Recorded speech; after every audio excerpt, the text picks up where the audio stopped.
Good evening, members present here and those watching live on the stream. I am Narayan Pasari, Vice President of BCAS. Our guest speaker for this expert chat, Mr. Jalaj Dani, our own CA Shariq Contractor, past President of BCAS, Joint Secretary CA Suhas Paranjpe, and my dear friends. It is said that family enterprises are considered by various attributes in their initial stages of development. When it comes to growth, many family owned and managed businesses are beset with various inherent challenges, and when these challenges are not addressed appropriately, growth stagnates and wealth does not sustain beyond 3 generations in many families.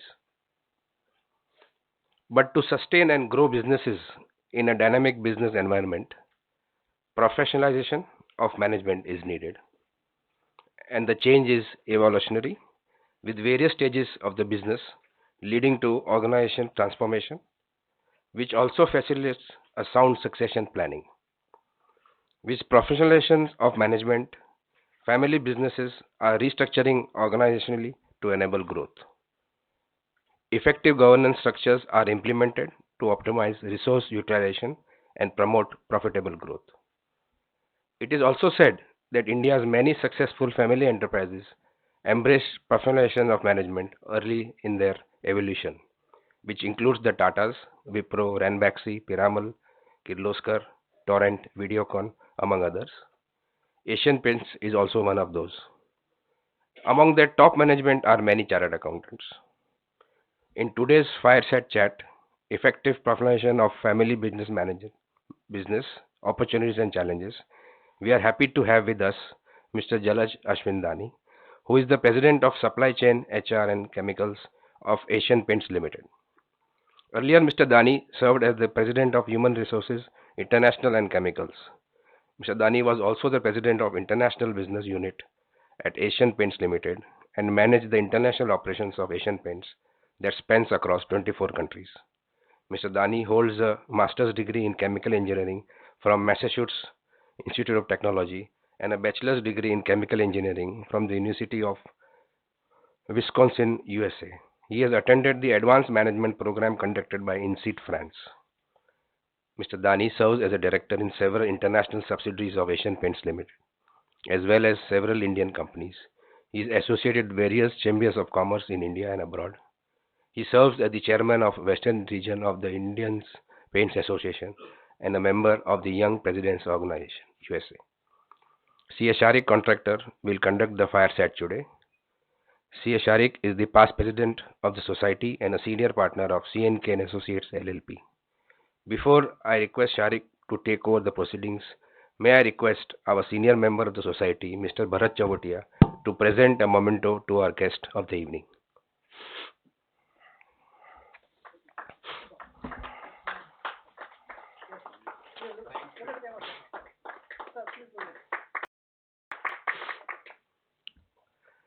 Sir, the society celebrated its Golden Jubilee residential refresher course last week. On that occasion, a commemorative issue was released. I am happy to present you a copy of the same.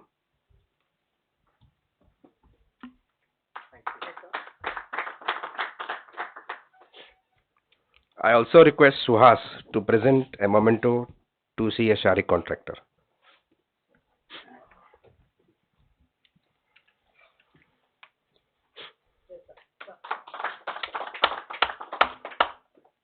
CA Shariq, all yours.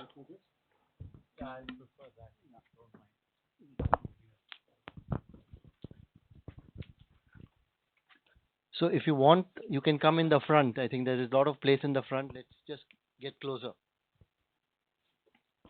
Hello. Hello. Yeah.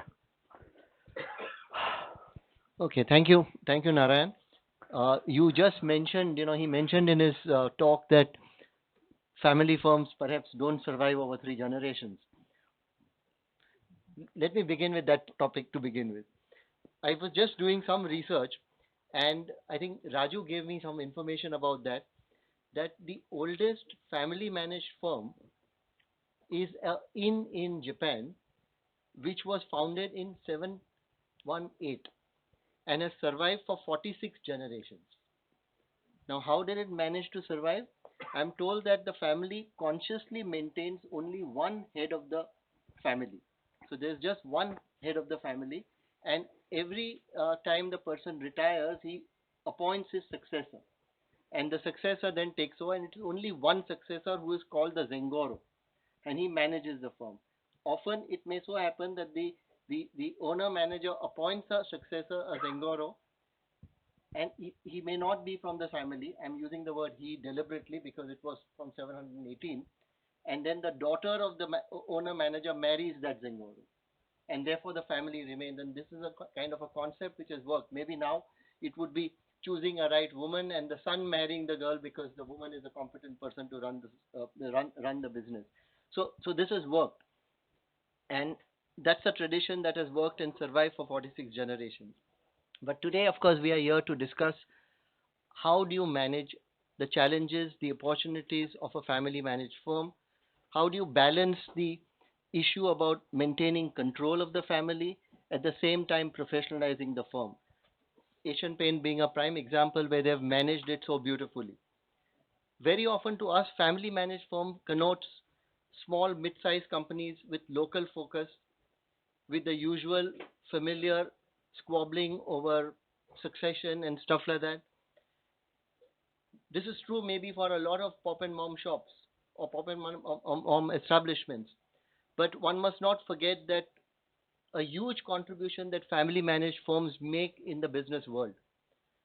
They include sprawling corporations like, for example, Walmart, Samsung, Volkswagen, Nike. These are all family managed firms or family managed enterprises. In India, of course, we have your Tata Group, the Reliance Group, the Sun Pharma, the Asian Paints.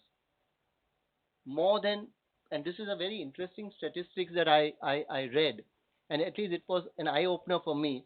The Boston Consulting Group did an analysis and found that more than 30% of companies with sales in excess of US dollar 1 billion are family managed businesses.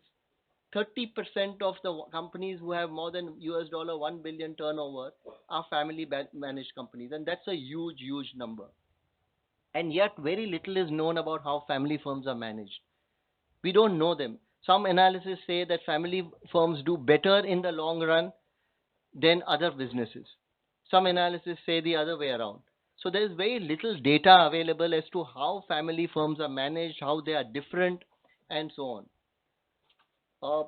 We of course have with us Jalaj, whom we will talk about these issues. And Asian Paint is clearly a success story where a family managed company has become international. They have, I think, offices in several countries all over the world. Maybe Jalaj will give us a little more information about that.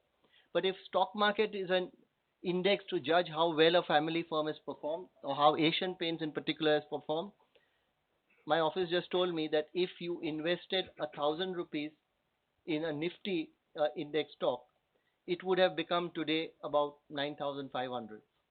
If you invested that 1,000 rupee in Asian Paints, it would have been 55,000 rupees. So you've missed a huge opportunity there if you have not invested. And it has created great amount of shareholder value. I also read that in the Forbes list of the world's most innovative companies, Asian Paint is ranked as one of them, and it is the topmost ranked Indian company in the Forbes list of the most innovative companies in the world. So with that, I would now start the chat with Jalaj. But before I do that, I think it's important that he gives the story of Asian Paints from his perspective. What is what is it that makes Asian Paint tick?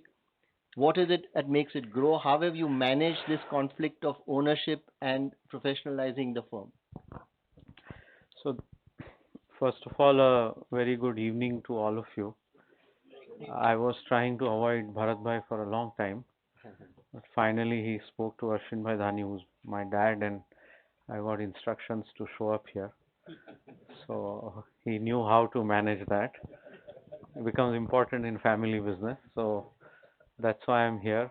When I look at this impressive list on the wall here itself. So whether it's Mr. Naranda Shah, who was our first auditor, or I see Pradyuman Bhai's name there, I see Harish Motiwala's name there, who works closely with us.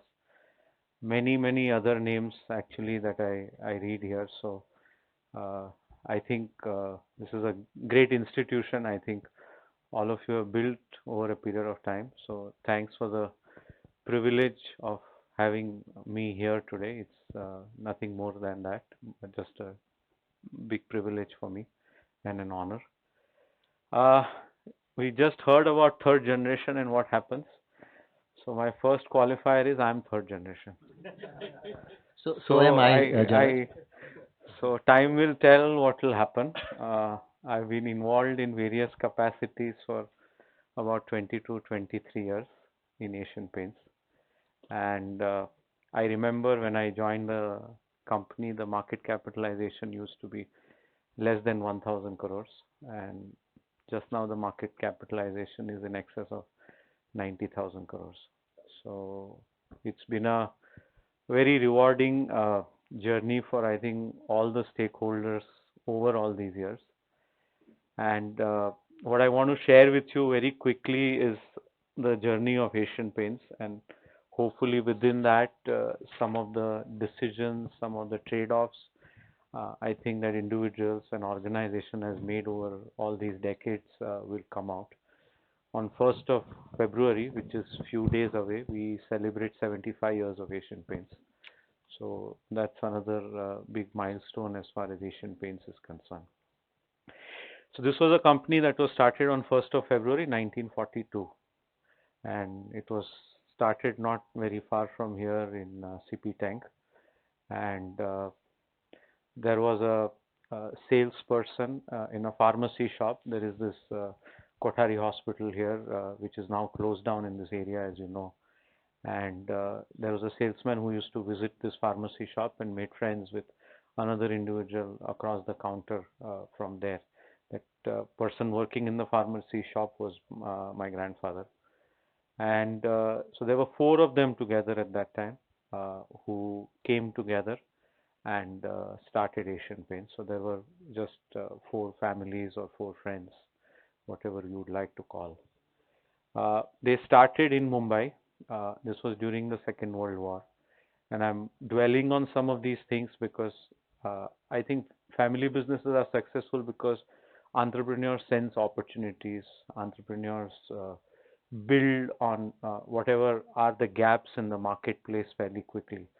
So this was during the Second World War, and supplies of paints were severely affected. So that's how they started the business. And they would make paints during the day, deliver in the night, and hopefully they'll collect money next day, buy raw materials. And that was the work ethic of very tight working capital management, which was there in the 40s and 50s.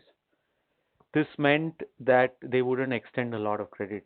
So even if you go back and over all these years, even after 75 years, our collections are very tight. So we have always had this culture of collecting money on time, even incentivizing people, our customers, to pay on time. And we believe that helps because even now, once the customer is paid in cash for your product, then there's an incentive to push your product vis-a-vis anybody else's product because it's already paid for by the customer. So 1967, which is now almost 50 years ago, we became market leaders in India. So one of the things I think family businesses do well and they need to learn is concentrate on one line of business and become successful in that. Uh, it is important because as we see the growth of Asian Paints over a period of time, you will see that as something that has given it a lot of strength over a period of time. It was in early 80s, more as an intellectual curiosity. Somebody came to the four founders of Asian Paints at that time and said that all this is fine, you're market leaders in India, but can you succeed outside of India? So it was in early 80s actually, even before we listed on the stock exchange. They said, okay, and again there is a learning here. How much capital can we afford to put and let's only put the amount of capital that we can afford to write off. And that's the capital they put for their first venture outside of India. And that's how the international expansion of Asian Paints started in early 80s. 82 we got listed on the Bombay Stock Exchange, and that was done at a premium of 13 rupees, so it was a 23 rupees at which the IPO was done. And from then till now, I don't think we have ever thought of even raising capital. So all the growth of the company over all these years, and we are now in excess of 15,000 crores in terms of revenue, and 1700, 1800 crores PBT. Uh, all that growth has happened through internal accruals. That has all happened through cash generation of the business, tight working capital, balancing fixed asset creation, investment in business with the cash flow. I think another thing that comes out very clearly, and 77, 78, I think, and all of you understand wealth tax, lots of these other things, structures that were created at that time. But here was a company that said that we will only pay this much dividend, and the rest of the money we will plow it back into the business. So what should be the depreciation? What should be the free cash flows? There were agreed principles and rules which were followed over a period of time. So even today, 50% of our profits are paid out as dividend. So that's something we have consistently believed in, and we have steadily done over all these years, in spite of all the expansion that we have done. The factory that was started here in mid 50s, we started a factory in Bhandup, and we just closed down that factory about 3 years ago. In 80s, we started a factory in Ankleshwar. Then in 90s, there was one in UP and one in Andhra Pradesh. So that's how we had 4 factories. And then if you see in the last 10 years or so, we have added 4 more. So as India has grown, so have we, and the investments have happened in sync with all that. One of the things I think the promoters got it right as early as late 60s, around the same time we became market leaders, is they went and recruited talent from the best places.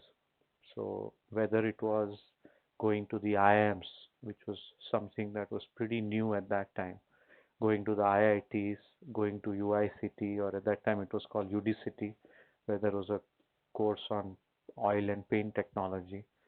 All these things were done steadily by the organization. So whether it's financial management, whether it's sales and marketing, whether it's operations or supply chain, or it wasn't called supply chain then, it was called, I guess, operations. Uh, in the area of information technology or systems as it was called at that time, there was equal focus on all the functional areas and getting the best mind. So even getting chartered accountants or company secretaries or ICWs at that time, uh, organization believed that we should, and I think the credit goes to the founding fathers who were still involved in 60s as far as the business is concerned, in getting the best talent from outside and empowering them, giving them enough uh, freedom uh, to deliver. And that meant that many times they had views, they had ideas which were different, maybe more progressive, maybe more thorough because it was based on more data and more research and visiting more customers, or whatever the basis of that was. Might also have been their academic inputs that they received when they went to all these fine educational institutes. But the organization always believed that if we get the right people, we get the talented people, and we must believe in them, we must empower them. And even today, as an organization, if you talk to people who have joined from campuses, they believe that they are empowered at a fairly young age.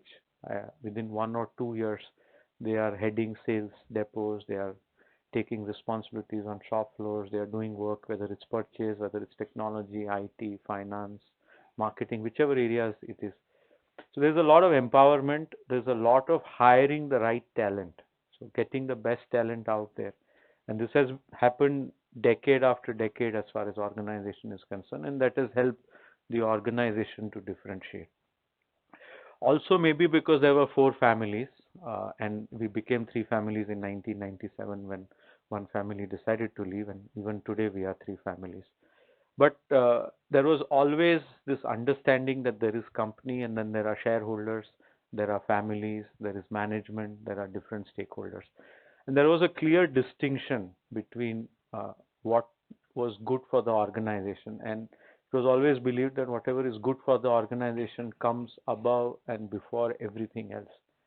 And whether it was appointment of certain individuals in the management of the company, taking certain decisions, if it was felt that it is in the best interest of the company, then let's do that more than anything else. This will mean that you will upset a few family members, you will have certain issues, and we went through a leadership transition in 1997, and we lost one of the four founding families at that time, which was unfortunate. But we believe that if it is right for organization, it is right for the families. And that is something that we have all grown up being espoused and practiced over all these years. What else have we seen over all these years? And there was a reference to that in the introduction also. Uh, it was very heartening when Forbes announced a few quarters ago that we are the most innovative company in India.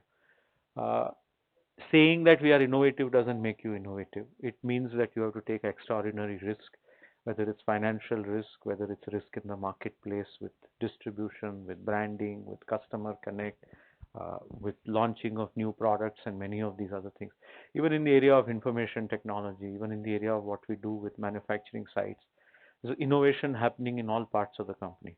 So how do you empower people at various levels? How do you ring fence risk? Because bigger you become, more risk averse you become. Bigger you become, more process driven you become. But then it takes away the innovative element as far as these things are concerned. So there is always this conversation, and we have what we call five pillars. And one of the five pillars is innovation. And our present CEO also asks about it once in a while, that are we taking enough risk? Are we failing enough? Because sometimes you become very, very risk averse as far as these things are concerned. And I always say that good is the enemy of great. So because we have been market leaders for so long, we have been growing earnings year after year. We have been plowing back that capital into modernizing our factories, into launching new products, lots of investments in information technology that we do, and all these other things. It becomes important to ensure that you continuously do that, because otherwise you take your leadership for granted. You believe that you have opened up enough dealers, you have enough technology in your shops, and you don't need to do enough and things like that. This means that you will fail sometimes. Now, I think the job of the top management is to ensure how much risk is the right risk to take. And as long as you are taking that kind of risk and you're pushing the envelope across various areas of the company, all the functional areas, I think it helps the organization over a period of time. Uh, we are, I think, one of the first companies in India to have an independent audit committees even before it became a law. So it was something we did in mid 90s, and I think it's recognized.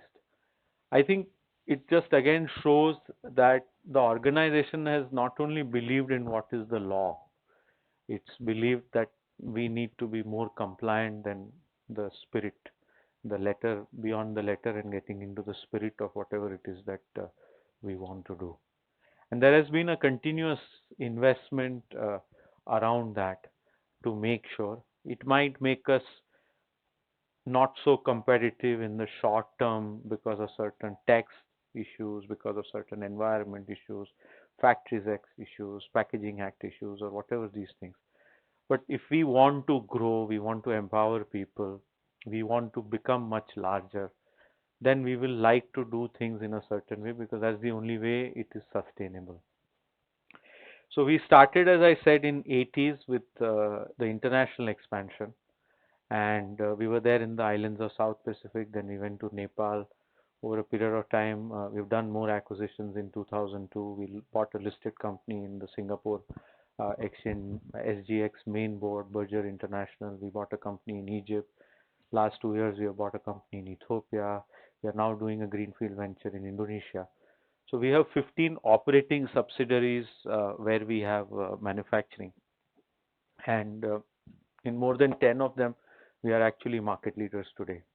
So that's again something that the organization has believed, that we are not going to do international expansion for the sake of flag planting, but it's something which is a deliberate strategy, and we will invest money in this business over a period of time and do it in a sustainable manner. And that's how we measure our successes, whether we are amongst the top three or we are with the market leaders. What is our ROC? What is our EBIT? Are we gaining market share every year? Are we seen to be innovative in the marketplace? What is the quality of a relationship as far as various stakeholders are concerned? So at that time, what was also decided again by the founding fathers, and it sort of continued now even in the 75th year, is all our ventures outside of India, we've attempted to make them joint ventures. So we have local shareholders, we have local board members, and that again gives us a flavor of what it is to succeed in the Indian context.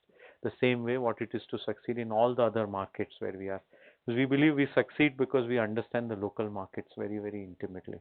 So that's again something that has been the approach of the organization. We have a joint venture with an American company, PPG, and that itself is now in its 20th year also.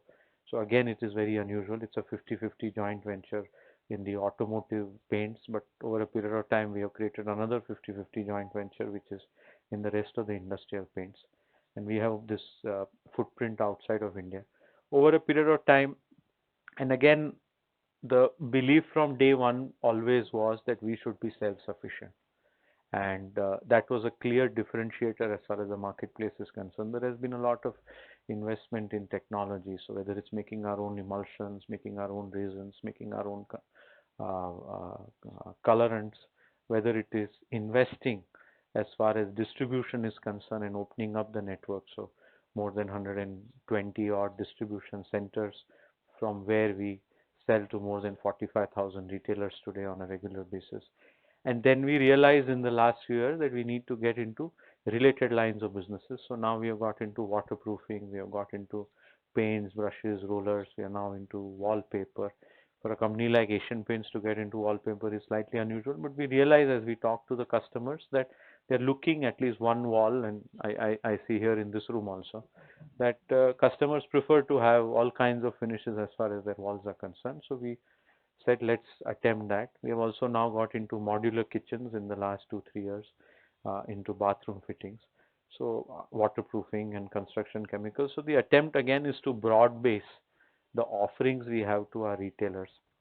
And again, whether it's our auditors, whether it's our bankers, whether it's our packing material, chemical suppliers, people who work with the company. So our present CEO is now in the company for more than 35 years. So there are people who have served the company in one capacity or the other over all these years. And that again, I think is very important for family businesses, because somewhere you need to develop the art of storytelling and telling new people also that what is the culture of the company, what's the DNA of the company, and you need to constantly reinforce that. So new laws will come, new regulations will come, but there is a certain way in which we conduct business as a company, and as long as you are above and beyond on all the laws of the land which you operate, I think it's constantly necessary to reinforce. So when we do new acquisitions, when we get into new lines of businesses, for example, now we are getting into services. So color consultancy at home, color consultancies at paint shops, uh, doing painting contracting and certain size homes in certain cities. These are all color advisory. So we are trying to get into many of these services areas. And some of them we have on-roll employees, but we have quite a few off-roll employees. So again, how do we do work with them over a period of time and make sure that we give them the values that Asian Paint stands for? And that becomes again very important. So as you become larger, as you become multi-generational, as you get in more people who are more competent, sometimes even more competent than more seasoned, more experienced than family members, how do you bring them together? And I think the only thing that brings them together is values. So we talk of, as I was telling, the pillars are there. So we have innovation, we have agility, and in agility we clearly realize that we need to work faster, even though we are market leaders, because otherwise we will take our leadership for granted. We have a people pillar because we realize that people are central to many things that we do. We have an integration pillar because larger you become, more isolated you become, from each other, whether it's different geographies, whether it's different business areas, and many of these other things. So all these pillars in turn are actually resting on what we call the bedrock, which is trusted, caring, and fair. So are we fair to all our stakeholders? Are we trusted by all our stakeholders? Now, this is again something, and as I trust is say what you do and do what you say. It's not something that can be just built overnight. But that again becomes the responsibility of people if they have to take the organization to the next level. So there's a lot of work that happens around some of these things. So I'll just stop here for the time being. No, lot of interesting things that you mentioned. Uh, the one thing that you mentioned and you wondered about, the third generation part of it. Uh, Very often they say, the first generation is the one who conceives and creates. The second generation is the one who consolidates and grows. The third generation squanders. So in that sense, I think you must have terribly disappointed your father and your grandfather, right? That you've not done that and you've actually made the organization grow even further. But aside that, you said a couple of very interesting things. You mentioned about the CEO asking a question as to, are we failing enough? I think it's a very interesting question because that brings about innovation. So that was interesting. You mentioned about good is the enemy of the best. And again, that is innovation. So that's an interesting concept. But you also mentioned very clearly that you have attracted talent, you've picked out the right people, you've empowered them so that they grow, and values is what is binds them together. But the question still begs itself that how have you managed to separate ownership from management? Have you succeeded in doing that? How do you ensure that with the best interest, maybe family, and particularly you're managing three families, they would want to say certain things, they would have maybe different ideas sometimes. How do you separate the two? See, I think the responsibility of making it work is both ways. So I think the family members need to understand that there is a professional input, that a professional who doesn't have the right last name or may not have the shareholding, but through what they have done academically and then contributed professionally over all these years brings a certain value. So I think family members need to understand and respect that. At the same time, I think family members who work in organization where there is professional equality, there is a lot of open exchange of ideas, also understand that instead of managing quarter Quarter uh, by quarter. to one quarter to another, there is a little longevity that is provided when there are a set of shareholders who are aligned to certain business strategies. So I think it's also the responsibility of the professionals who work in such organizations to ensure that there is a lot more communication and alignment as far as these things are concerned. Uh, Sometimes it's very easy to say it, difficult to implement, I'm sure. And then there are successful examples where it happens seamlessly. So people will always say, yeah, yeah, it happens in that company. But I'm not sure whether it happens in every company. And there are, for every one good example, there are so many bad examples. But I think over a period of time, an entrepreneur comes up with an idea, scales it up very fast because they look at a certain opportunity. But every entrepreneur needs a team. And there is a certain need that the family members have for recognition, stature in society, maybe certain compensation. But I think the day family members realize that the biggest benefit that you have from an organization is your shareholder value. And as long as the shareholder value is going up, as long as dividend is going up over a period of time, and that's going to create more value. And for that, you will have to work with a set of individuals who may have the same last name, may not have the same last name, may have the same outlook, may not have the same outlook. But over a period of time, you all learn to work together and align for a certain business objective. And if that's the intention or the objective, I think it works out over a period of time. So would there be a conscious decision as far as Asian Paint is concerned to say that we want a CEO who is necessarily not from the family, or it has just happened because you picked the talent and he grew into the organization? See, I think succession planning is a very important job that seniors in the family have, and even the professionals who work in the family who are senior have the same responsibility. And some of them may be on the board, some of them may not be on the board. You will also have independent directors who will be advising most of the time on the board, but sometimes in certain organizations of certain size, they may be on the board, they may not be on the board. I think it becomes important over a period of time to have a system that recognizes and rewards performance. And it shouldn't really matter whether somebody is a family member or somebody is not a family member.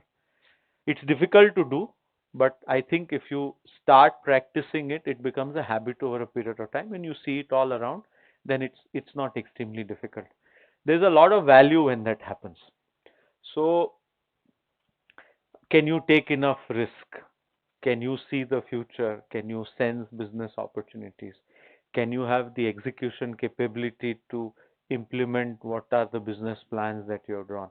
Now, these are all qualities, these are all capabilities or competencies you look for whether somebody is a family member or somebody is a professional. I really don't think it differentiates between the two. It's nice to have family members working in a professional business or professionally run business also, because they provide longevity Yeah. as far as certain implementation ideas are concerned. I always say gratification and postponement of gratification. I think that's something that is required in the medium term as you move away from quarterly management of earnings to a yearly or even a 3 or a 5 yearly kind of a horizon, because there are so many investment decisions you make that are much more medium and long term in nature. But you still need to have milestones. So it's not like I will review this investment after 3 years or 5 years. You still need to know whether you are on track on a certain project, whether it's sales strategies, whether it's launch of a new product, whether it's cost cutting, whether it's a manufacturing site that you are setting up. But milestones need to have short term, medium term, and long term element as far as these things are concerned. And as long as people are willing to do that, and people are getting recognition and reward for that, I think it becomes a sort of a culture over a period of time. And a lot of multinational companies and bigger companies may want to give stock options to their employees. They incentivize them in a very different manner. A family managed businesses typically would not want to give stock options. They would have other means of how do you compensate them? How do you sort of compete in the market to say that you incentivize them in the same manner? What would be the performance indicators that you put in place to judge the performance of the person, particularly when he's a CEO? Who decides that? How do you put in that? How do you judge the person? How do you manage all that? See, that's a very interesting debate. And I think there are lots of different models on how people should be Judge. compensated. Uh, let's step back. I'll answer what you are asking specifically a little later. But let's step back. What is it that an individual looks for when they work in a certain organization, especially over 5, 10, 15, 20 years?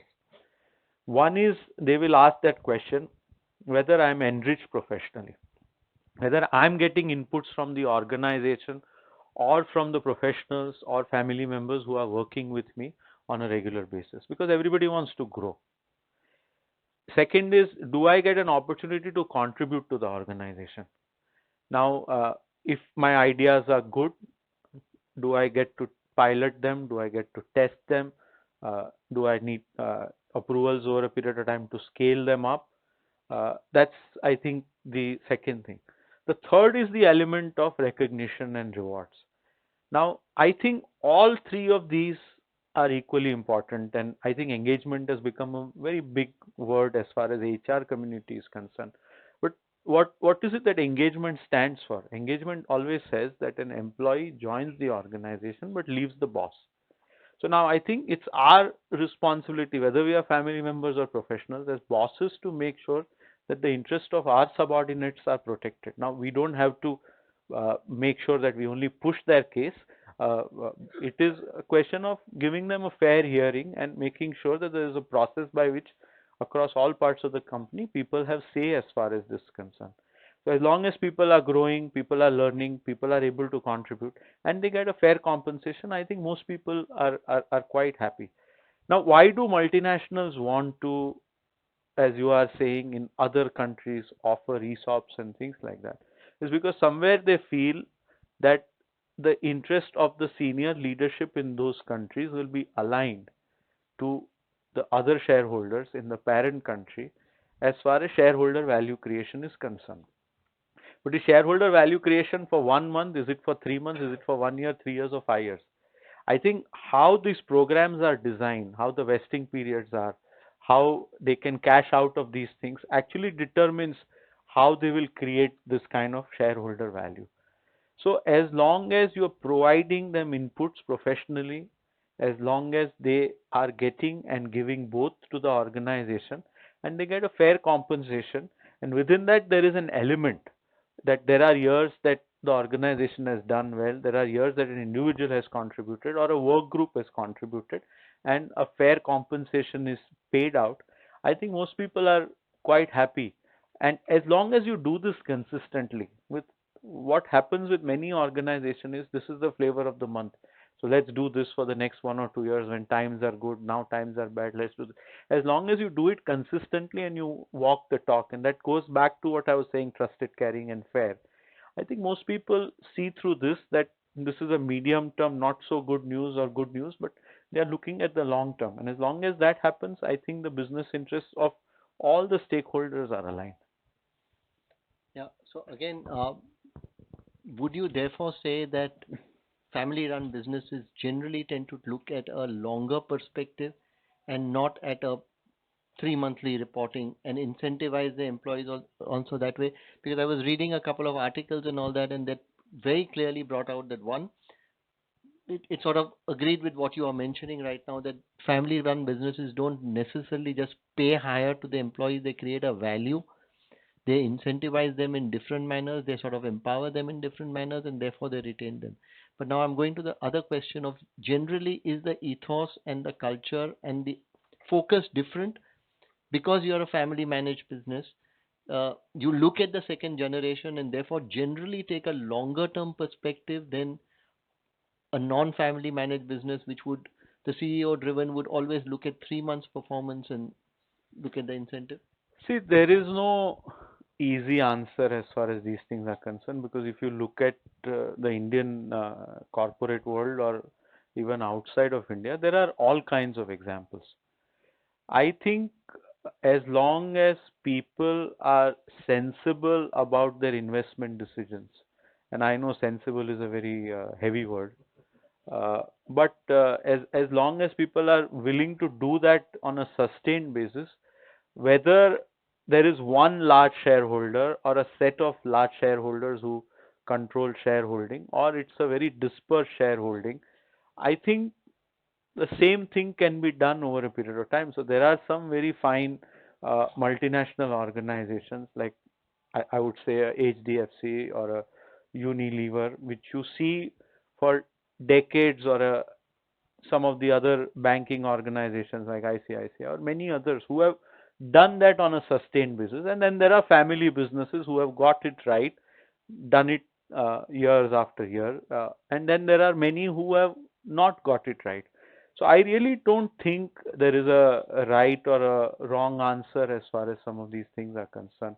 I think it's what you believe in, and if you do that on a sustained basis, because it's necessary to invest big capital once in a while in an acquisition, in a new manufacturing plant, in certain advertising and customer connect areas, in certain R&D activities. Now, this is something that's going to cut into your profits of that month or of that quarter, of that year, or maybe even for 3 years. Now, I think it is the responsibility of the management, but I also think it's the responsibility of the shareholders. I think shareholders also need to be pragmatic. If shareholders get used to that every year my dividend is just going to go up by 10 or 15 or 20%, then you know what pressure they are putting on the management. Because management doesn't exist in isolation.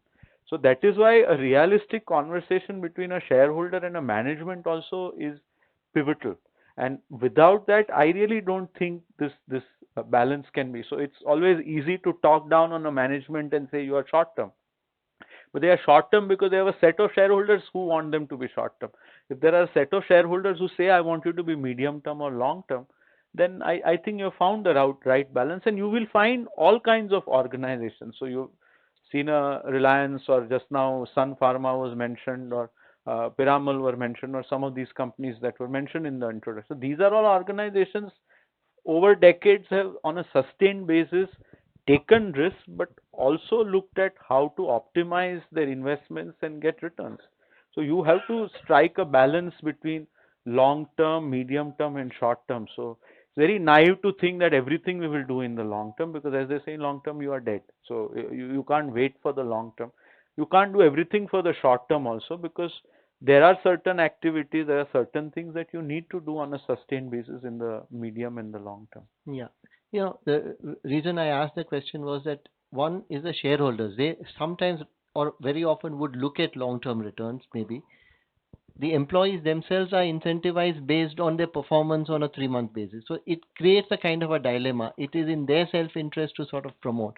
Uh, but let's leave that apart for the time being and look at what you mentioned earlier, that when you went for your first acquisition, the family took a view that this is the amount of money that we are prepared to lose, and therefore we are investing, which means you took a view that we will not be sunk if we make a wrong decision. We will still survive. It's an amount that we can afford to lose, is what.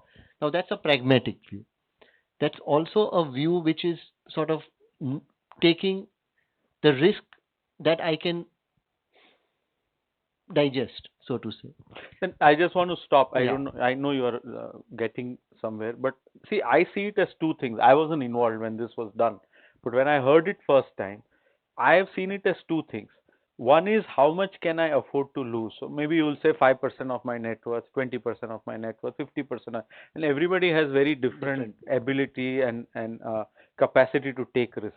But you're very clearly saying that even with that, I have ring fenced it enough to make sure that it will not sink the rest of my business. And if I am a family owned, family will not suffer that much. Or even if I have other shareholders, they will not get uncomfortable. That's one thing that something like this does. Second thing it does is it very clearly identifies this is the risk for this venture. And the team that is managing it is also very clear that this is how much they can take as a risk going forward and what the rest. Otherwise, what happens sometimes, we and entrepreneurs have that tendency sometimes, and you can see certain examples where it has happened, where they take disproportionate risk. Because an entrepreneur is somebody who first decides where they want to get, and then they say, "I will always get the resources." That's fundamentally how an entrepreneur is. But then when you become large, you have other employees, you have other shareholders, you are risking too much of the organization, so you need to be very disciplined about your capital allocation decisions. So this doesn't put undue pressure on that venture, that tomorrow people will say, oh, so much of our wealth, so much of our net worth, so much of our cash flow is here, and now other businesses are starving. Because then you will have more unrealistic expectations from that venture, and then in a spreadsheet world, you can always show that this is how the growth will be, and this is how EBITDA will be, and this is how ROI will be, and all. And then if you can't deliver, then there will be problems. And especially when shareholders have to take a haircut at that time, it's better that you realistically pan out these things, that if it doesn't work out, we'll sell this business, we will close down this business, or we will raise more equity, or we will sell some assets, or whatever it is. So I think that also becomes important. So would you actually plan for a failure of a venture while you're entering it, and even keep that in mind and say, okay, if I fail, this is what is my backup plan? See, I always say that higher up you go in the organization, you have to take risks, but it's your responsibility also to protect the organization from the risk. You can't be naive and say that I will go and just take risks, because a junior person in some part lower down in the organization can get away with it, and maybe they should be encouraged to do that. But when you are so much up in a hierarchy in an organization, you have to worry about many Yeah, other you're things. playing with much larger stakes. Yeah, and you are responsible to lot of other stakeholders. So that is where I said that it has to be measured, and it's a very relative word. And how much can you take risk? And everybody's risk appetite is very different. I was reading this Harvard Business Review article, and a very interesting conclusion that they reached there. They said family run businesses don't tend to do as well as other businesses during up times, but they do much better and perform much better during downturns. And over a long period of time, they generally outperform non family businesses because they are more frugal, they are more prudent, perhaps. So I'm taking it, I'm looking at it very positively that this kind of conservative approach, or relatively uh, subdued approach, helps you in the longer run because it keeps money in the hands, and it is not a sort of a cowboy kind of approach towards acquisition. So that is what looking at. Would you generally agree that most family run businesses are frugal in their approach and therefore do better during downturns than they would do during upswings? No, there are two different things. One about this frugal. Now, how much frugal is always These a are all question relative mark. terms. They are all Absolutely. relative. And the other point that you are making, see, it is important even in a downturn to invest in the business. Uh, Now, at that time, if you don't invest, because every business will go through cycles. If you are in a commodity business, there is overcapacity, capacity is going out, whichever one it is. If it's some other business, some macro indicator goes awry, and because of that, demand or inflation or something else affects you, or maybe collections affect you, and things like that. So I think it needs to be balanced. Uh, there is no good or bad market. As they say, there are no mature companies. There are no mature sectors. There are only mature mindsets. So as long as you think that you can innovate, you can do something different at certain stage, you keep on pushing the envelope, whether it's a good economy or a bad economy. I think with a lot of people, what it happens, there is a lot of irrational exuberance, and oh, now this is just going to take off, and they put disproportionate amount of capital. Even at that time, you need to be measured, but you don't have to overcorrect yourself when market is bad, because when the market is bad, maybe some competitors will go out of capacities. Maybe you can buy them. Maybe you can invest in certain technologies. Maybe you can even recruit some people. Maybe you can put more money behind advertising and brand building, because there's less clutter in the market at that time, and you'll stand out as a brand. So it's a combination of things, and you have to be slightly contrarian as Yeah. far as your investment decisions are concerned, because if you're going to do what everybody else is going to do, and whether you are at the beginning of the cycle or at the end of the cycle of that investment also, You you don't know. don't know. So yeah, I think that's the innate sense a business leader needs to have. Right. Uh, you also mentioned about acquisitions, that in order to grow you need to have acquisitions and stuff like that. Uh, but again, statistically and some research shows generally that family managed businesses look for generally don't go for large acquisitions. They look for more partnerships, smaller acquisitions, more measured approach towards that. Would again that be because of the culture that is inbuilt in the organization? I think it's little bit culture also, and it can be good also. There's nothing, as I have said, that we have always looked at partnerships, whether it's our industrial business in India or the international expansion that we have done. But I think it also stems from this philosophy that you want to make investments in a very gradual fashion. And that is where it is very necessary to propagate your culture very fast, because when you do an acquisition, you need to align that organization. It may be in another country, or it may be another geography in India, or another line of business in India, uh, any one of these combinations. I think what you feel comfortable is certain DNA, certain work ethos that you have, you would like to take in that organization. At the same time, you don't want to make that organization like yours.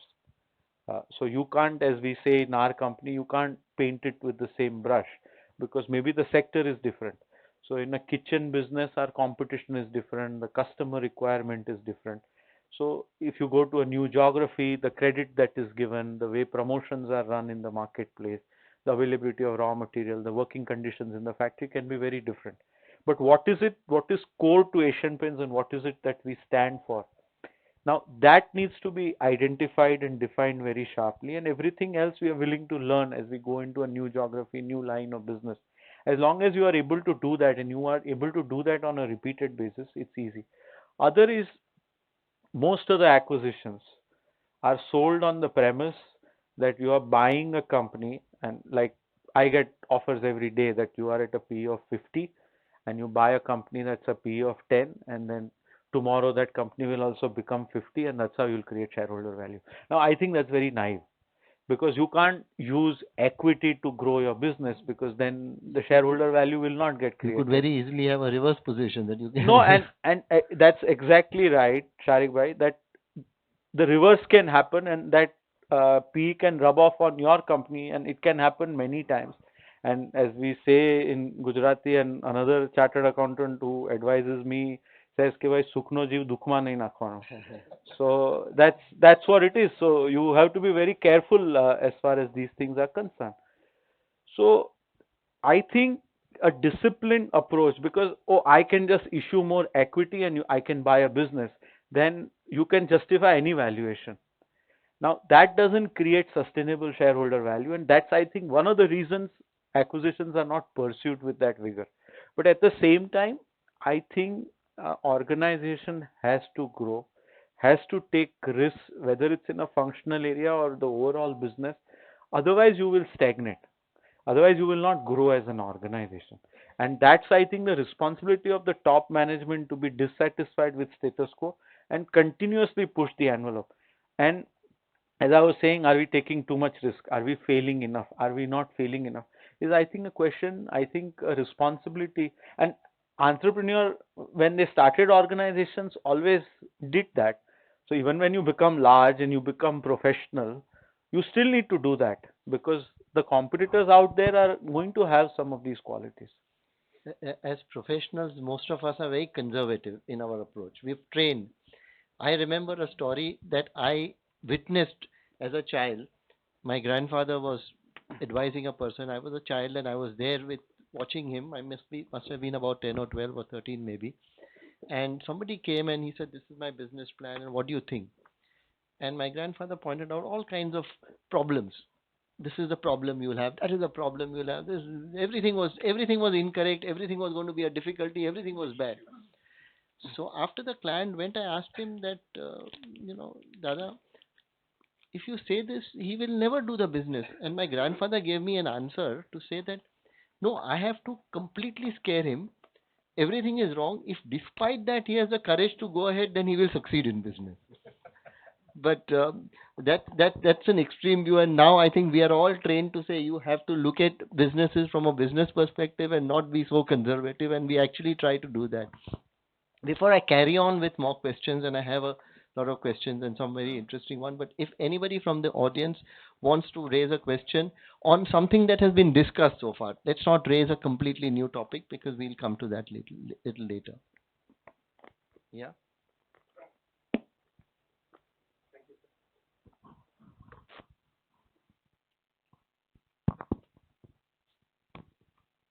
Yeah, good evening, sir. My question is, although we have seen a lot of penetration of professionalism in the family-run business, professionalism Professionalism. in Okay. the family-run business, but we are all reading in the newspaper in the last 2 months what is happening in the big company, in the big group. Un- it is very unfortunate.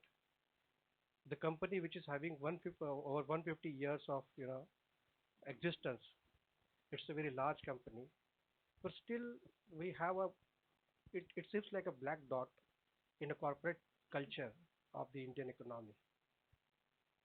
Everybody is even a small citizen, a shareholder, everybody is you know bothered by what is happening for such a large company, for such a large group. We should have been uh, stopped somewhere. But unfortunately, still the if you see in the newspapers, every day something is coming. What are your views on this? Whether it should have been stopped, and why it has taken so much space in the current Yeah, current scenario.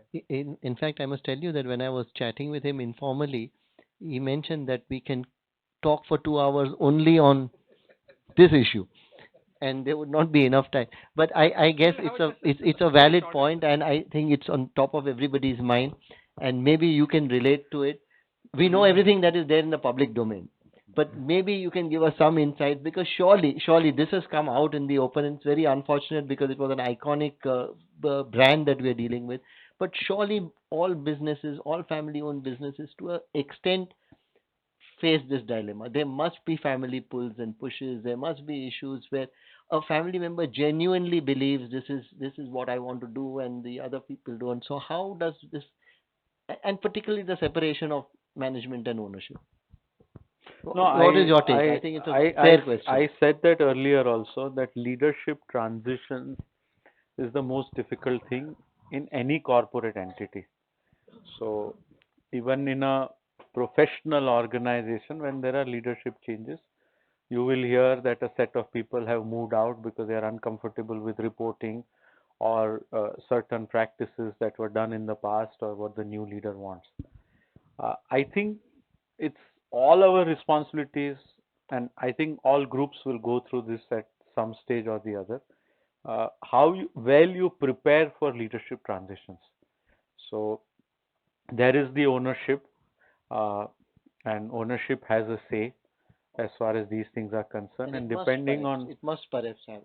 I mean, there's no and reason why it and, should. and to what extent that ownership is there will have say according to that. And if there are a set of shareholders and there is a certain understanding spoken or written, then that also gets built up as what these practices are over decades, and they will have to be honored. So I really don't think anybody enjoys these kind of leadership transitions, but I think better prepared you are for this, and I think that's the responsibility of the people who are retiring. That if they can put this in place 5 years, 10 years before, because when you come to the stage when that leadership baton is passed, is probably the most difficult time to make it happen. But again, all of us think that we are here for a long period of time, and we don't have to worry about these leadership transitions, and we are different and we are unique. So I think best is to keep quiet and do whatever leadership transition you need to do. And if it happens smoothly, I think it's good for all the stakeholders. Yeah. Yeah, you said you mentioned about this being not being satisfied with the status quo. How do you maintain that? Basically, once you say that you have grown to these levels, and still you say that you are still not satisfied with the status quo, and you keep on growing and still going further. So, aren't you pushing yourself much more? And do all these families do the same thing? So, everyone in the management or the ownership would be going in the same lines. See, standing still is not an option. So if you want to stand still, then you will get knocked down. I think that's the brutal reality, because there is a competitor out there who's more knowledgeable, who'll give a more value service or product, or a cheaper product, or something faster or innovative, whichever way it is. It continuously happens because I think that's the spirit of entrepreneurship, that I can give you something that's slightly better, slightly cheaper, slightly faster than somebody else who's out there. So if you don't continuously improve yourself, and I think organizations become successful by only doing that. It's just sometimes we become uh, believing in our own success so much that we feel that now nobody can have a product that is better than us, our product. Nobody can have a service that is better than ours, cheaper than ours. I think you will get hit at some stage. So you need to be slightly paranoid as far as success is concerned, Yeah. because otherwise, if you take success for granted, you start believing it, and shareholders will come and say, "Wow, wow, this is great." Everybody else in the press, but that's that's all transient. I really don't think it is something that is sustainable, because you need to have a new competitive advantage coming up every day. Now, not necessarily every day, but every 2 3 years in certain businesses, maybe every other week in certain businesses. But something new you can't offer to your customer, somebody else will offer that to your customer and take away your customer. So I think that's the reality, and I think you need to do it across all areas. So whether it's financial controls or management, or whether it's information technology for us, whether it's the technology for making paints, distributing, the way we connect with our customers, innovation in marketing, in all areas, you need to continually push the envelope. Because everywhere there is a new way, there's a better way of doing it because of a new technology, because of size, because of certain other things that have changed in the value chain. And you have to constantly think about it and you have to do it because you start believing that you can stand still and succeed. I really think it becomes an issue. Okay. And one more question, this regarding your conflict you mentioned about one of the families. Can you just elaborate more, a little bit more on that conflict? Because ultimately, was it that ownership was more for the management, and that is why this conflict was there, or how do you solve this type of conflicts, basically? See, in a multi-generational, multi-family setups, over a period of time, you will have conflicting needs. So somebody has a need for recognition, somebody has a need for more say in management, somebody will have need for taking the company in a certain direction also. And I think that's only natural. I think it happens in a family. It can happen between with your spouse and with your children, but it can happen with your siblings and parents and extended families. Now we are talking of four different families. So there are things that people feel that's how it should be done, and some people are more worthy to take a organization in a certain direction versus others. And I think as long as it happens amicably and doesn't destroy what the organization is all about, I think it's a good thing also. Because otherwise, I always say that if you have a silent resistance and something dragging you and eating you up as an organization every day, sometimes it's more unhealthy than having an amicable separation as far as these things are concerned. And it's always unfortunate. No separation is easy when relationships are there for decades, but I think sometimes it's better it's done amicably and everybody prospers on their own. Thank you. I read once where Bill Gates mentioned about business, and he said the reason I succeed in business is because I'm running scared all the time. I mean, it was in a different context than what Jalaj mentioned, but the point was the same, that you need to continuously innovate, you need to continuously modernize. You can't stand still in a position and then expect to grow. Uh, Couple of other thoughts, Jalaj, is that I think Bharat bhai wanted to ask something. sorry. Started with values being shared between the professional and the family, and thereafter you said responsibility is both ways. Could you expand? Could you expand on that responsibility both ways between the professional and the family? You know, See, if I speak of our organization, and as I told you, our CEO himself is more than 35 years in the company, and he doesn't own a single share of the company. If you speak to him, you will not feel that he is not a Dani, Choksi, or a Vakil, because he'll speak the same language that you would expect family members to speak. Now, when you become large as an organization, it's I think it's very nice for me to believe that I can meet every vendor and I can meet every customer and I can meet every government official and a banker and all and every employee. But realistically, I can't. So now, if you don't have a set of people who also believe and live that value every single day, then you can't scale up as an organization. So it's very important that people who are in the organization also believe in these things. So if there is a person in the sales location, and we have hundreds of them across the country, in thousands actually, and they take a certain stance on this is how I will compensate a customer because this is a product complaint. This is where we will stop sales because the debtors have reached this level. And then that customer calls up somebody else in the hierarchy, including now there are less family members, but the senior most family members in the second generation or first generation. And at that time, if the family member says what that individual has done is the right thing, then I think the values are consistent. At that time, oh, ऐसा नहीं, this is the number of years of relationship, you can't do it. Now, to have everybody in the organization in the front line, and that's true with sales, it can be with a vendor tomorrow. If there is flooding that has happened in TN and a vendor is affected, if it is a fire that has taken place, how do you deal with that vendor?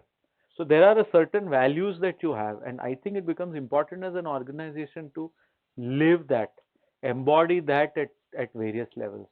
And if you don't do that, so I think the professionals also need to understand that this is how this company conducts itself. This is how it treats its customers. This is how it treats its employees. This is how it treats its suppliers.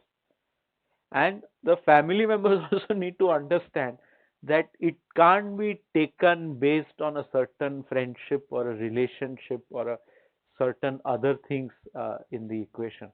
It is based on, and a professional also has a view, and they have put their foot down on certain things because they believe it's in the best interest of the organization. And as long as the interest of the organization is put ahead and in front of everything else, then I think everybody wins. It's not easy, but I think if you want to scale up, it's absolutely necessary.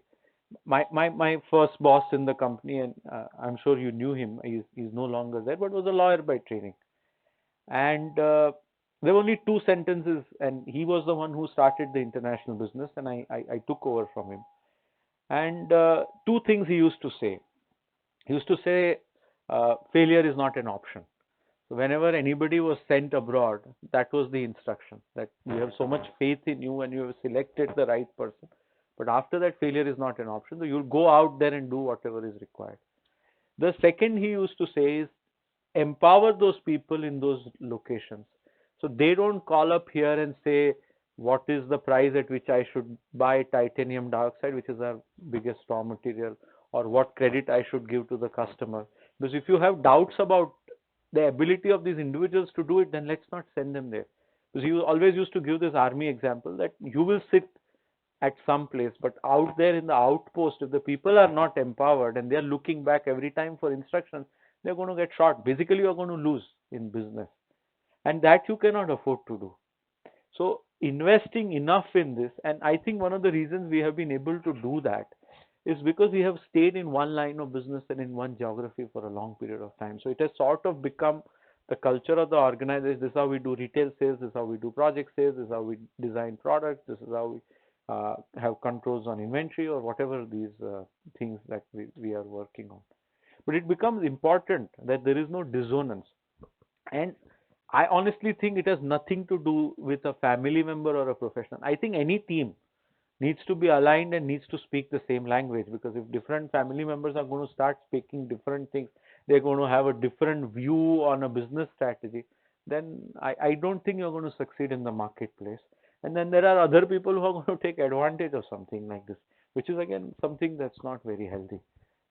So it gets attributed to a family and a professional, but to me it is not very different in any other context. Yeah. Sir, I have got a question. Sir, you said that we have been successful because we concentrated on one line of product, that is paints, for a long time. Of late, in the last 5, 6 years, we've been diversifying into wallpapers, bathroom accessories, painting contracts, and services. Now, at what point of time you think, that the ROEs of this particular business, the return on investments, will match the paint ROI? And See, I have a fundamental question.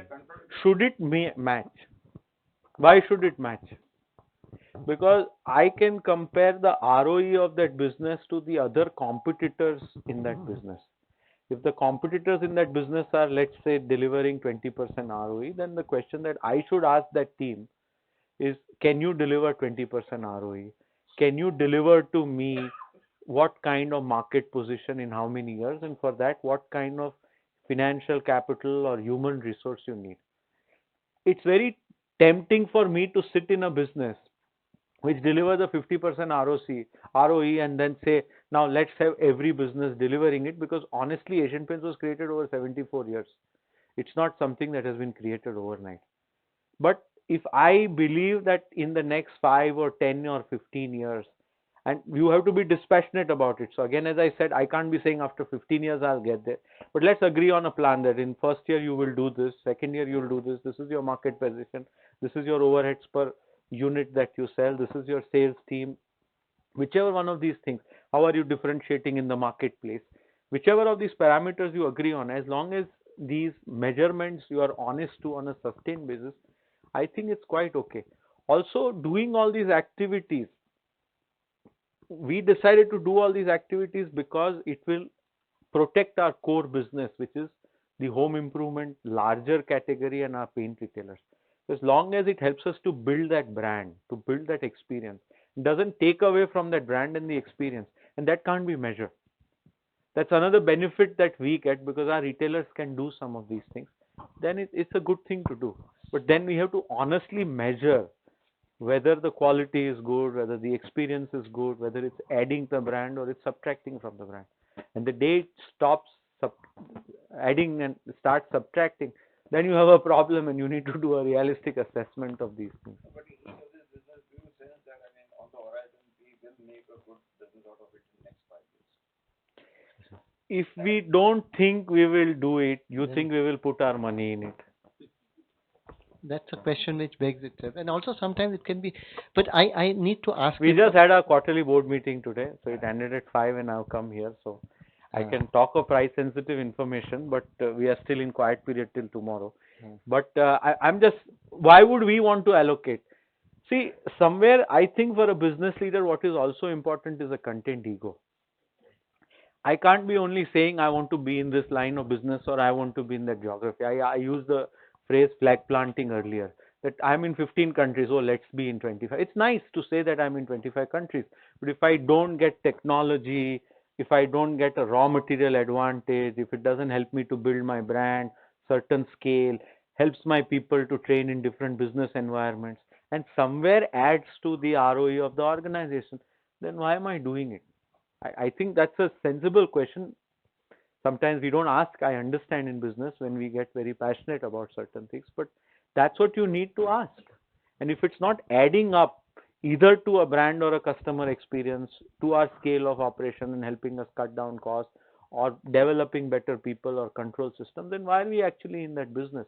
There has to be certain synergy besides the ROE, because otherwise we can be in very, very discrete different businesses and still measure. What percentage you think? We need to ask a few, and maybe others also, but we need to just move on with a few other questions. Jalaj, we're running out of time, and I do want to ask you one question: is that how do you manage the family being together? Because there may be a lot of strategic decisions. You're a listed company. There may be voting on some decisions that happen. Do you somehow ensure that the three families that are there vote in one voice? Is that an option, or you let it happen the way everyone thinks about it, and it's done by what each one believes is the right thing? Or do you have some kind of... See, it's naive to say that it's everybody votes together, and it's also naive to say that everybody votes separately. I think all of us know that the reality is somewhere in the middle. I think what I can share with you is what are the processes by which you ensure that Right. happens. Right. So it again goes back to alignment. And I think one is the values that we talked, which is how we will conduct ourselves. Second is, where do you want to be? What is the vision or what is the strategy?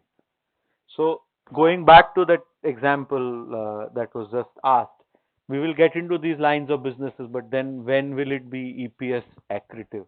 Will it help you to do certain other things? Then you put down those things, and if it is helping you to get, how much risk can we afford to take?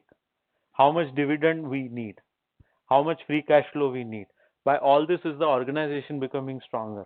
And then if you have a set of people who have worked in the business, who have worked in other businesses, who can sit with other independent directors, other professionals, and create some sort of a strategy or a plan or a roadmap. And as long as you stay on that, I, I think it's possible. The reason I'm asking this is specifically because of what Hamid has done in Sipla. Hmm. I think Raju shared that with me. And the issue was that he has come up with a family arrangement by virtue of which the family has agreed that the voting rights will always be given to him or on his death to his brother, and that even if a family member transfers the share, it will be transferred with that right and rider. And then he has gone to SEBI to say, we are doing this as a family arrangement. Is there any objection from SEBI from a takeover code or whatever? And SEBI has given its blessings and no, this kind of a family arrangement is fine. So, is that a thought process? What do you think about it? See, it's very difficult to comment on any other business, No, as a any other concept, you think family. it's a But it's a I idea think was as long as you are transparent and consistent, very I I transparently I done. I don't see anything wrong in any way these things are done. Usually, an entrepreneur starts a business, runs a business in a certain way, hands over the reins to the next generation in their family or to a professional. I think as long as people are clear on how these decisions are to be made, and I think what's worthy in this case is you go and even take the regulator's approval. Maybe you incorporate it in the articles of associations and things like that. People can always ask whether it's legal and whether it's something that Yeah, so can be you've taken the defendable blessings. and things like that. I think everybody finds their own answers. But I think what it does is provide absolute certainty on what's the way forward. People may not like it, then they can walk because there is an economic interest which is not compromised because economic interest is for everybody. But in the end, there has to be a certain, and there are organizations and there is a chairman and CEO who is the same individual. There are organizations where chairman and CEO are two different individuals. But in the end, people have to deliver a certain business strategy, and for that you need a certain certainty.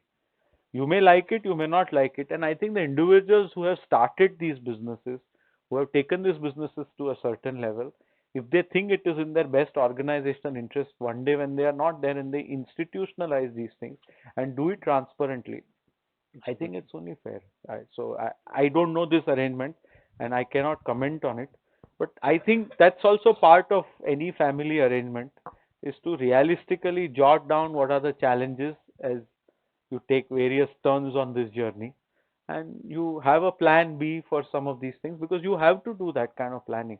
You shouldn't be caught unaware one day and say, oh my God, now what do we do? Or the control of the company goes to the wrong person, or uh, the shareholder value gets destroyed, or some of these things. So you agree on a certain plan, and that is where which are the sections, which are the sectors you want to be in, which are the geographies you want to be in, how large you want to be, what should be the profitability expectations, how much capital you will plow back, will you raise capital, if you raise capital, to what extent you will raise capital, if you give certain capital back to the company or to the family or the shareholders, what it should be.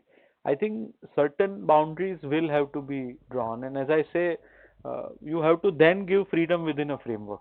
So you can't hem in everything, but broadly, it's always advisable that people agree on these things. Okay, It's you basically, sorry, sir, to how to keep the flock together. Sharing common culture, like-mindedness. That's what he did in Amit in Chapla. and it worked for. It's a double-edged sword, of course. And everything is. But he's taken. Process which has gone into it, Yeah. and Patriarch of the family is patriarch of the family. So I think somewhere you have to respect that, and family members tend to respect that it. is very strong in our Indian cultures also. Some of the families, that they don't even have SOPs in place. Why? Because Bauji ne bol diya to bol diya. You can't question him that, okay, do I write it down, the procedures, the SOPs and all that? It would not happen. It just started happening now.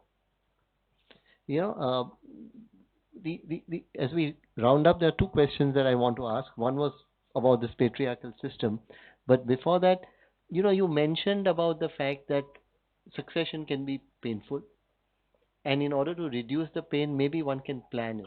How do you plan it? How has the Asian Paint has thought about it? How do you plan your succession?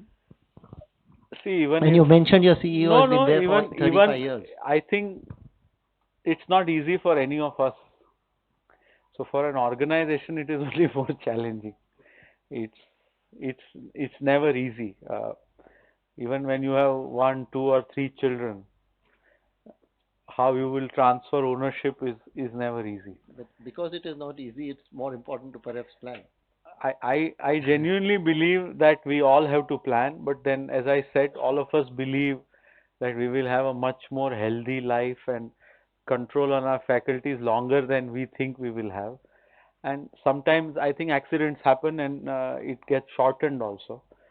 So it's definitely advisable to think through as many possibilities as possible, talk to as many people, and document as many things as you are realistically able to do. Uh, some of us will feel if we document too much and we publicize too much, we will lose control. So I'm not very sure how this happens in every case. But as I said, what are the values? Where is the business today? Where do you want to take the business? And for that, what kind of people you need? How you will empower them? How you will take capital allocation decisions? If you can broadly understand these things and document these things over a period of time, I think it will only help. And doesn't matter which sector, which company, which size it is. I think it will make it a little bit more sustainable.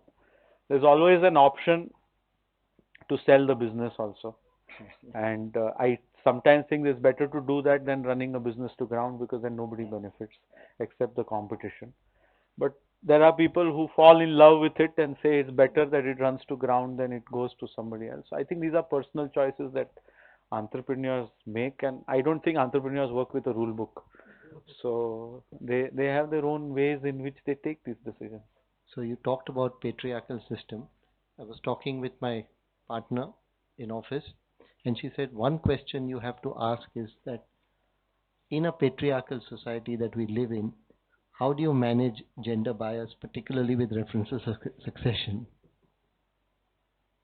I genuinely think India is changing quite fast. So I think whether it's the spouses or mothers at home, or even if they are in the offices, and then whether it's daughters or sisters who are the next generation that's coming in, I see a lot more participation and a lot more inclusiveness as far as these things are concerned.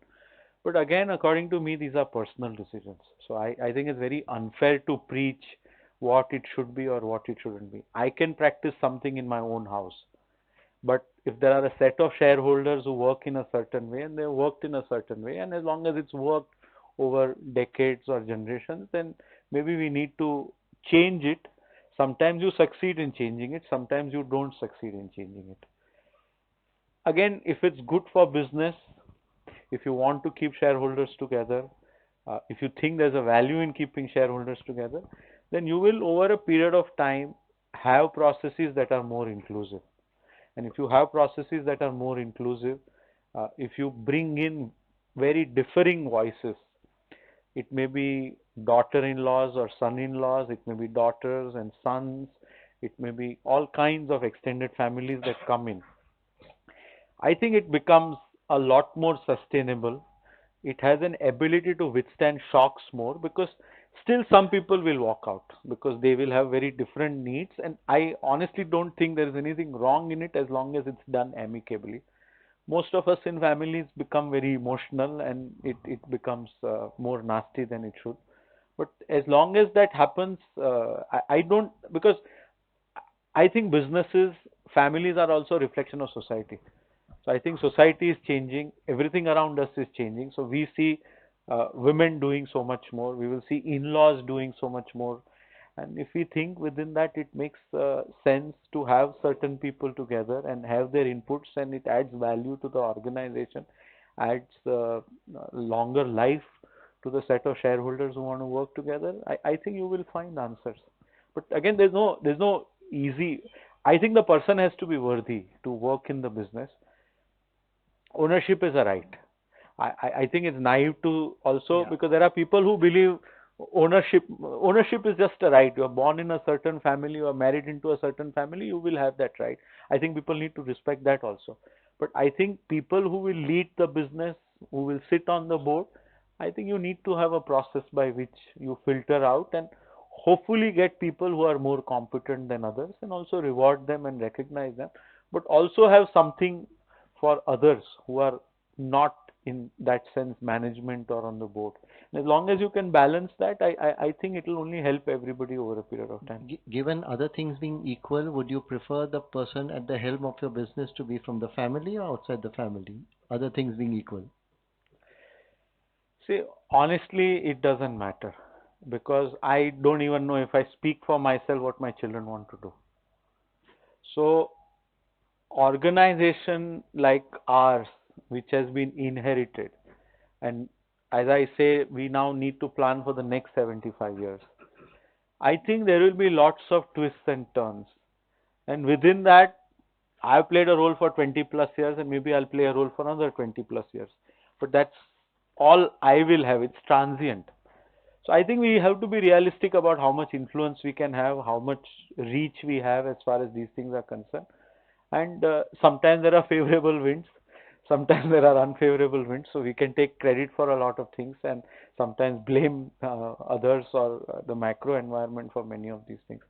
But it's something that you have inherited, and I think you have a responsibility to make sure that it's reasonably safe and secure. I only time will tell how it will be, but I think that is a responsibility you carry, and in all humility, you have to play that role in one form or the other, because there'll be somebody more worthy to lead the business within the family or outside, somebody more worthy to lead the board, but then you have a certain shareholding and you will take the best decisions in your interest to at least safeguard that. Okay. Final question, shall we? Two more. Sorry? Okay. So, In this transition of a family managed business, you must have dealt with many professionals and mainly chartered accountants. So, can you just give your view on what is the role of chartered accountant and the profession in your growth and in your this thing of the company? If you can throw some light. I didn't say that earlier. I mentioned some of the names on the board here, but there is actually one individual who's played a very important role in what I am today, and Bharat Bhai already knows him. Is Ramesh Bhai Gandhi. So he was a chartered. He is rather a chartered accountant and a company secretary, and he did his MBA also. But he's retired. He's in Baroda, and I learned a lot of things about accounting principles and sections of Companies Act and many of these other things from him. And two things I learned from him. One is you always have to be curious. So the number of questions he asked me pushed me to learn more, because I realized that when I went to him, he asked me so many questions to which I didn't have answers, and I used to feel embarrassed.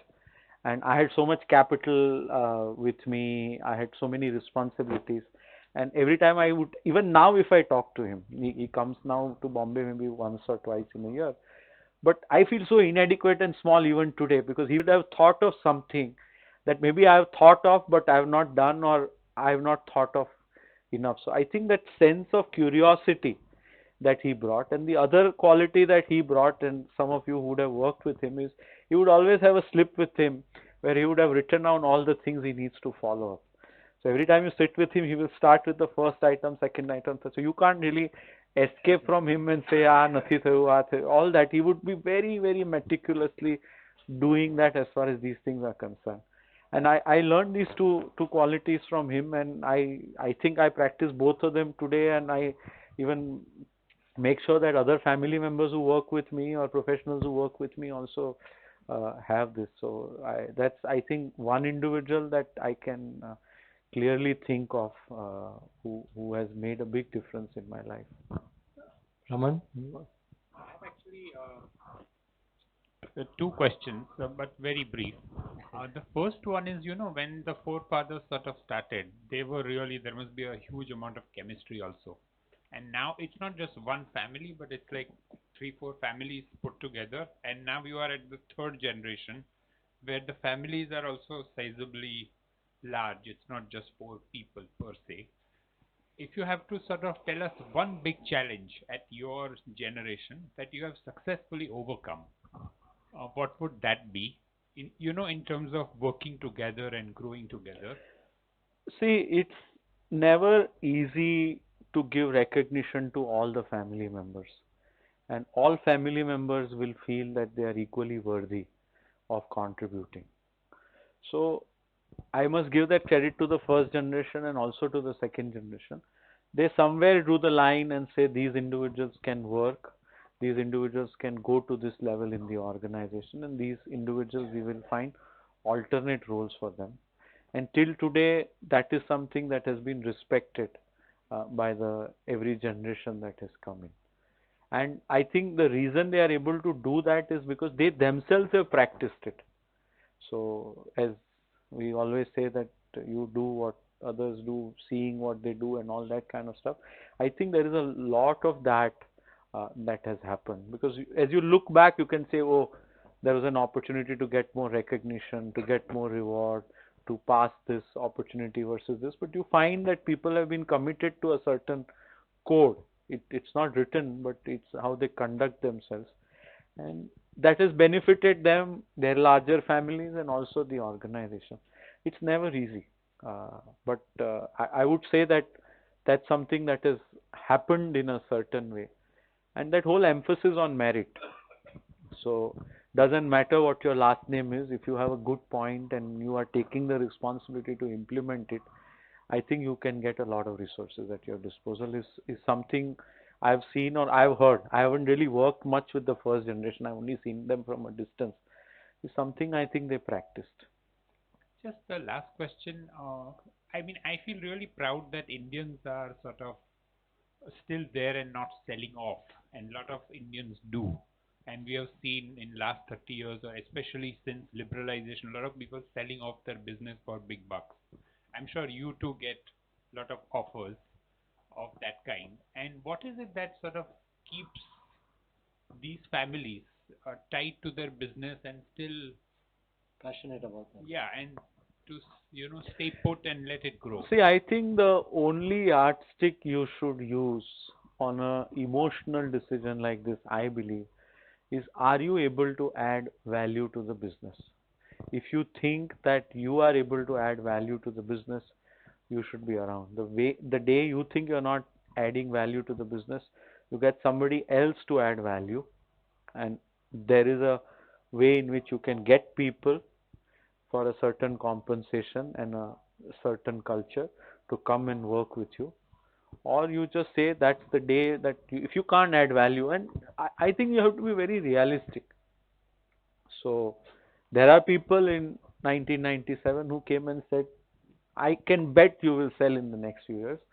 And the only thing was, we think we can add value. Now let's see. Time will show whether we will or we will not. There's nothing again right or wrong because you can always start a second inning. You can start another venture if that's what you have in a related line, in an absolutely new line. So that's what I think entrepreneurship is also all about. Okay, last question, and then anybody else is We saw a lot of disruption in November and December. Internal disruption in India. We saw a lot of disruption in the world and in India.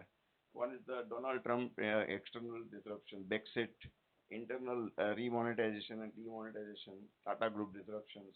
Now, coming, I mean, what we foresee is the disruption in the UP elections, maybe budget next after 10 days, along coinciding with the birth date of our company on the 1st of February. I mean, what is your view on this disruption now?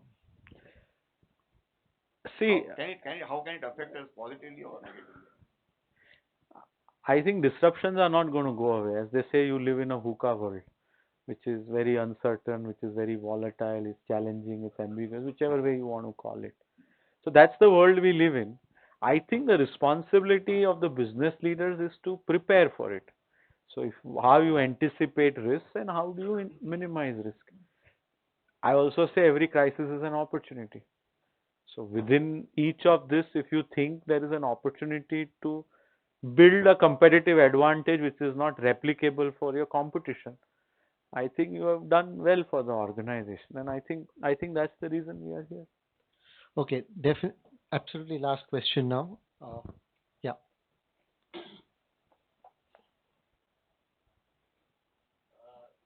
I have been following this your company perhaps from 95 to 2005 very religiously. I offer course of corporate finance in some of the higher end, and your company offers a typical textbook corporate finance case study. Uh, uh, I don't know. It's a utopian company, I feel, and I thank Bombay Chartered Accounting Society to listen from you the first-hand experience. But there must be something where you might have gone wrong somewhere. In the class also, in some of the most of your this things is right. Like if you look at marketing, if you look at strategy, if you look at finance, if you look at logistics, everything is as you have also watched today. That it's very utopian. I mean, if you look at it, first time I have seen, and I have got an opportunity to listen from you. Yeah. And that something where you Something goes wrong every day in our company. You just see our quarterly numbers today, and they don't look very good. So I think some are external factors and some are internal factors. So I'm not referring to the external factors because of which the performance is not good, because in the end I always believe, and I've learnt it again from senior colleagues at Asian Paints only, that constraints are within. So you have to prepare yourself, doesn't matter what the external environment is, and you have to succeed in spite of whatever happens outside. No, we would have missed many business opportunities. Today we are number 6 in the world or number 5 in the world in paints. Could we have become number 1? We are still a decorative paint company. Now we are in industrial, we are in chemicals, we are in home improvement. But still 80% plus of our revenues comes from decorative paints in India. Could we have been very different about it? There is no right or wrong answer. In the hindsight, we are all wiser. And I always say that you can't drive looking at the rear view mirror, because this is what the future looks like and we have to worry about it. But I can tell you that the PE at which Asian Paints trades, the years of success that Asian Paints has, you can actually become a prisoner also, because it can actually paralyze you and make you wonder whether you need to really do. But if you don't do something, as I said earlier, you will get knocked down. It's tremendous responsibility in the leadership of the company on how to take it to the next level, because it's been an extremely successful company. You're absolutely right. But I'm sure every acquisition we have done, have we landed on our feet? Every customer that we have sold to, could we have done it better? Every factory that we have built, could we have built it cheaper? These are all questions you can ask. Other is, it's all relative versus what other groups have done, what other paint companies have done, and we get measured against that. Because it's a 75 years old company, and we still see the Ranveer Kapoor's advertisement recently. How playful it is. And secondly, for 75 years, the whole corporate sector has gone from core, I mean, maintaining the core and diversification, and then again coming back to the core, while you have sustained from, for good old days on painting or home decoration. Yeah. It's really wonderful to have you. Okay, I think on that note, Jalaj, it's been an absolute pleasure having you, and it's a great discussion, because what you mentioned was absolutely what resonated with everyone, that you attract talent, you retain talent, you empower talent, and you hold them together because of certain values which you imbibe, which is across the family, not just in the family, and therefore, in a sense, in the extended family of the Asian Group uh, employees and staff. They become part of the families, and that's why they think in the same way as the family members do, or the family members think in the same way as the professional management do, and that cohesiveness, and through that to be able to take risks, to that through that to be able to do acquisitions, through expansions overseas, and yet continuously watch out for achieving business growth in a sustainable manner, creating shareholder value. And I guess we could not have possibly closed on a better note than somebody asking you a question, or him asking you a question as to tell us where have you failed. I guess that's the biggest compliment about the company, that you are not able to, a person who is looking to find faults and say, where have you failed? So I think on that note, Jalaj, once again, thanks for being with the Bombay Chartered Accountants Society. It's been a pleasure, and I'm sure everybody who's present here and everybody who is watching through the webcast have enjoyed this presentation. Thank you. Thank you.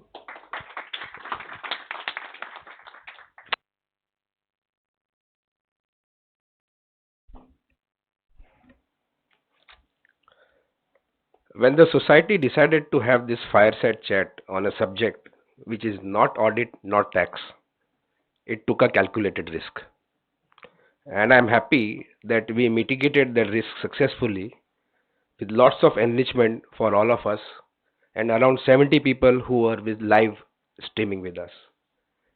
Mr. Dani was really quite candid in sharing the history of Asian Paints from all angles and how the company is also now offering various products consultancy in synergy with paints.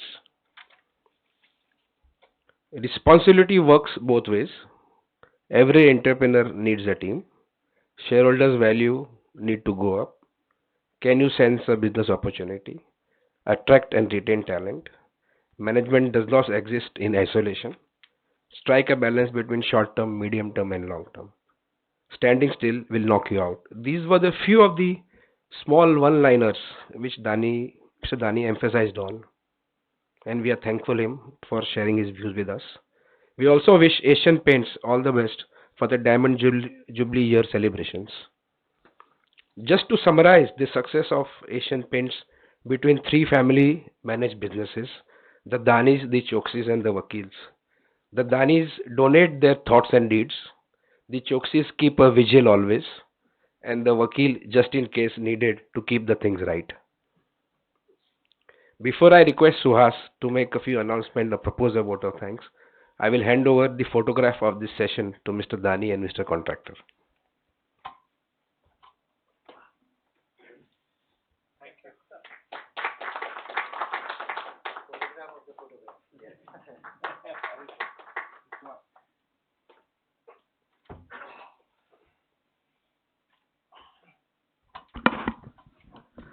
Vice President Narayanji, Mr. Contractor, Shariq Contractor, Bharat Bhai and Raman, and all my seniors and friends.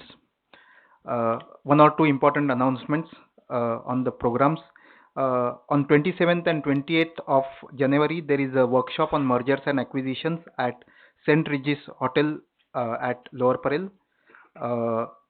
There is a next expert chat at the same venue on 30th of January on Internal Audit 2017 Global Trends and Outlook.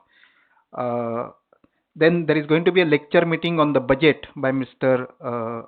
Advocate Shri Soli Dastur at Yogi Sabhagruha on 7th of February. And there is going to be, we have on 11th of February, we have arranged a medical camp and a CPR workshop from 10 a.m. to 2 p.m. at this hall, jointly with Asian Hearts Hospital. So please take the benefit of that. Now coming to the pleasant task of a vote of thanks to today's speaker.